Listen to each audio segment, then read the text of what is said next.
நவராத்திரி 2வது நாள் புளியோதரையும் நிலக்கடலையும் தான் பார்க்க போகிறோம். அதுக்கு நிலக்கடலையை ஊற வச்சு ஒரு குக்கரில் விட்டு விசில் விட்டு எடுத்துக்கோங்க. புளியோதரைக்கு புளியை கரைச்சி எடுத்துக்கோங்க. எண்ணெய் ஊற்றி கடுகு, கடலைப்பருப்பு, வேர்க்கடலை எல்லாத்தையும் போட்டு நல்லா வறுத்தி எடுத்துக்கோங்க. கொஞ்சம் கருவேப்பிலை, வரமிளகாய் இதெல்லாம் சேர்த்து நல்லா பொரிய விட்டுட்டு கரைச்சி வச்சுருக்க புளி தண்ணி அது கூட ஆட் பண்ணிக்கோங்க. புளியோதரை பொடி ஒரு 2 டேபிள் ஸ்பூன் சேர்த்துக்கோங்க. கொஞ்சமாக மஞ்சள் தூள் சேர்த்துக்கோங்க. நல்லா மிக்ஸ் பண்ணி விட்டுருங்க. நல்லா கொதி வந்து இந்த மாதிரி வந்ததுக்கப்புறம் ஆற வச்ச சாதத்தை போட்டு அதுக்கு தேவையான அளவு உப்பு சேர்த்து நல்லா மிக்ஸ் பண்ணி எடுத்துக்கோங்க. புளியோதரை ரெடி ஆயிடுச்சு.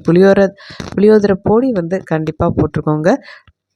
அவ்வளோதான். அடுத்து பார்த்திங்கன்னா நிலக்கடலையை நம்ம வறுத்து எடுத்துடலாம். அதுக்கு தாளிப்பு பார்த்திங்கன்னா எண்ணெய் ஊற்றி கடலைப்பருப்பு, கடுகு, வரமிளகாய், தேங்காய், கருவேப்பிலை இதெல்லாம் சேர்த்துட்டு வேக வச்ச நிலக்கடலையும் அது கூட ஆட் பண்ணி நல்லா மிக்ஸ் பண்ணி எடுத்துக்கோங்க.